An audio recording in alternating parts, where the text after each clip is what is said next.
Hi friends, मेरा नाम है अर्पित शर्मा और आज हम लोग पढ़ेंगे सिंगल फेस ट्रांसफार्मर क्या होता है और इसके वर्किंग को भी जानेंगे और ये कितने टाइप का होता है वह भी जानेंगे।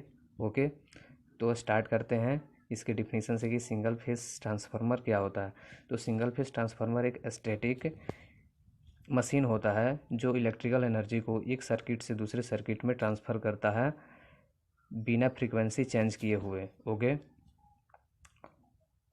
और ये जो ट्रांसफार्मर होता है फैराडे के इलेक्ट्रोमैग्नेटिक इंडक्शन पर आधारित म्यूचुअल इंडक्शन पर काम करता है।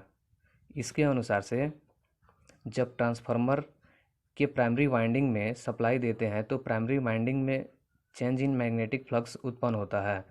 इस मैग्नेटिक फ्लक्स के प्रभाव के कारण इस फ्लक्स के एरिया में रखे दूसरी वाइंडिंग में ईएमएफ उत्पन्न हो जाता है, तब इस प्रकार म्यूचुअल इंडक्शन काम करता है। अब हम लोग समझते हैं इसके वर्किंग प्रिंसिपल को। तो ट्रांसफार्मर के primary winding and secondary winding core पर लिपटी होती है। जब प्राइमरी वाइंडिंग में एसी सप्लाई देते हैं तब कोर में चेंज इन मैग्नेटिक फील्ड उत्पन्न होता है, जिसके कारण सेकेंडरी वाइंडिंग में ईएमएफ उत्पन्न हो जाता है। तो सेकेंडरी वाइंडिंग में जो ईएमएफ उत्पन्न होता है उसे बैक ईएमएफ कहते हैं। ओके, यह back EMF magnetic lines of force core द्वारा अपना सर्किट पूरा करती है और सेकेंडरी वाइंडिंग के टर्म्स को काटती है, जिसके कारण सेकेंडरी वाइंडिंग में ईएमएफ उत्पन्न हो जाता है। तो जो सेकेंडरी वाइंडिंग में जो ईएमएफ उत्पन्न होता है वो डायरेक्टली प्रोपोर्शनल होता है सेकेंडरी वाइंडिंग के नंबर ऑफ टर्म्स के, मतलब ईएस जो होता है वो डायरेक्टली प्रोपोर्शनल होता है एनएस के। प्राइमरी वाइंडिंग में जो पावर होती है वो सेकेंडरी वाइंडिंग के पावर के इक्वल होती है। ट्रांसफार्मर का मुख्य कार्य हाई वोल्टेज को लो वोल्टेज में तथा लो वोल्टेज को हाई वोल्टेज में समान रूप से बढ़ाने या घटाने वाली करंट के साथ चेंज करना है। अब हम लोग देखते हैं इसके क्लासिफिकेशन को कि इसको कितने पार्ट में क्लासिफाई किया गया है। तो सबसे पहला है हम लोगों का कोर टाइप ट्रांसफार्मर और सेकंड है सेल टाइप ट्रांसफार्मर। तो सबसे पहले हम लोग जान लेते हैं कि कोर टाइप ट्रांसफार्मर क्या होता है। ओके, तो कोर टाइप ट्रांसफार्मर में केवल एक ही मैग्नेटिक सर्किट होता है। कोर के बाहरी लिम्ब प्राइमरी और सेकेंडरी वाइंडिंग से ढके होते हैं।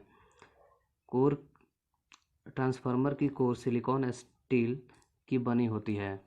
ओके, अब हम लोग समझते हैं सेल टाइप ट्रांसफार्मर। तो सेल टाइप ट्रांसफार्मर में 3 लिम्ब होती है जिसे ई टाइप स्टम्पिंग से बनाया जाता है। इसकी सेंट्रल जो लिम्ब होता है उस पर प्राइमरी और सेकेंडरी वाइंडिंग को हम लोग लपेटते हैं।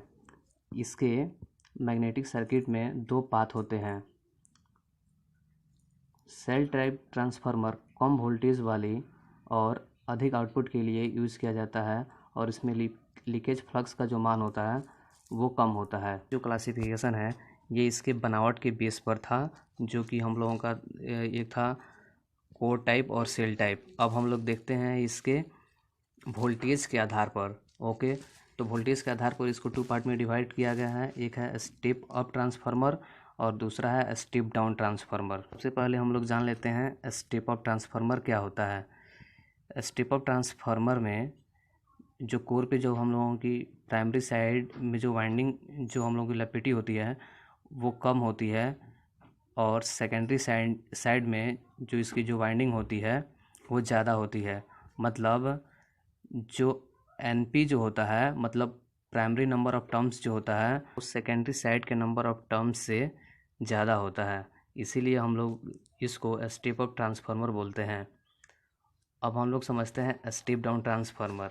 स्टेप डाउन ट्रांसफार्मर में जो कोर में जो प्राइमरी साइड में जो वाइंडिंग को हम लोग लपेटते हैं वो हम लोगों का ज़्यादा होता है और सेकेंडरी साइड में जो वाइंडिंग हम लोग लपेटते हैं वो कम होता है। ओके, तो इसमें एनपी जो होता है, मतलब जो प्राइमरी साइड का नंबर ऑफ टर्म्स जो होता है वो ज़्यादा होता है और सेकेंडरी साइड में जो नंबर ऑफ टर्म्स जो होता है वो हम लोगों का कम होता है।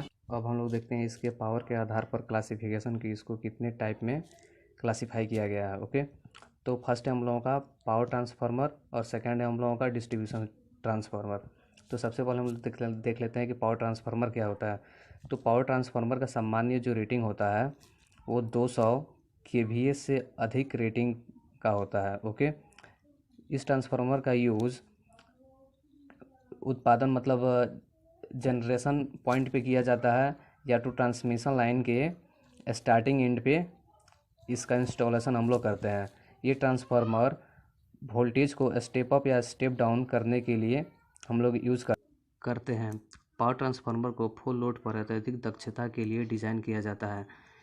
जब पावर सिस्टम पर लोड कनेक्ट होता है तब इन्हें स्टार्ट रखते हैं और नो लोड की कंडीशन में इन्हें सिस्टम से डिस्कनेक्ट कर दिया जाता है। इन ट्रांसफार्मर का लीकेज रिएक्टेंस डिस्ट्रीब्यूशन ट्रांसफार्मर की तुलना में अधिक होता है, जिससे फॉल्ट की स्थिति में फॉल्ट करंट को सीमित रखा जा सकता है। अधिक लीकेज रिएक्टेंस के कारण इन ट्रांसफार्मर का वोल्टेज रेगुलेशन कम होता है। अब हम लोग देखते हैं इसके सेकेंड टाइप को। तो सेकेंड टाइप है हम लोगों का डिस्ट्रीब्यूशन ट्रांसफार्मर। तो डिस्ट्रीब्यूशन ट्रांसफार्मर का जो वोल्टेज रेटिंग होता है वो 200 kVA से नीचे होता है। ओके, इसका यूज़ हम लोग करते हैं सब स्टेशन पे करते हैं या तो डिस्ट्रीब्यूशन लाइन में हम लोग करते हैं। इसका जो डिस्ट्रीब्यूशन वोल्टेज होता है उसका मान कम करके सर्विस वोल्टेज के मान तक लाने के लिए किया जाता है। ये ट्रांसफार्मर 24 घंटे ऑन की कंडीशन में रहते हैं, चाहे इन पे लोड हो या ना हो। ट्रांसफार्मर में लगातार आयरन लॉस के रूप में एनर्जी जो होते हैं हम लोगों का खर्च होती है। जब ट्रांसफार्मर को लोड की कंडीशन में किया जाता है तब इनमें कॉपर लॉस होती है। डिस्ट्रीब्यूशन ट्रांसफार्मर की ओल्ड इफिशियंसी अधिक होती है, इनका वोल्टेज रेगुलेशन अधिक होता है तथा लीकेज रिएक्टेंस कम होता है। तो आज हम लोग समझ लिए ट्रांसफार्मर क्या होता है, ट्रांसफार्मर के वर्किंग को समझ लिए और ट्रांसफार्मर के टाइप को अच्छे तरह से हम लोग समझ लिए। ओके, अगर ये हमारी वीडियो आपको अच्छी लगती है तो कृपया इसे लाइक करें, कमेंट करें, शेयर करें और हमारे चैनल को सब्सक्राइब करें। Thanks for watching.